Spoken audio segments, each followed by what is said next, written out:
বলতে বললে তবে বলবেন, আর বলতে বলবো না। কথা বুঝতে পারছেন তো আমার কথা? যদি বুঝে থাকেন, শুকরিয়া কার আদায় করবেন? আল্লাহর।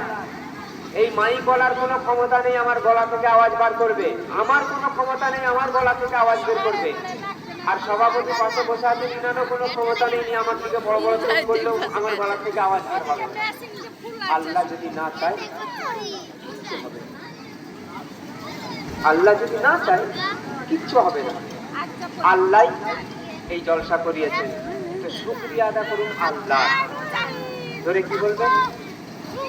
হযরত ওয়াইস কারনী জীবনে নবীকে চর্ম চোখে দেখেননি, জীবিত অবস্থায় নবীকে দেখেননি কোনোদিনও, কিন্তু রাসূলের এমন প্রেমিক ছিলেন, এমন আশিক ছিলেন।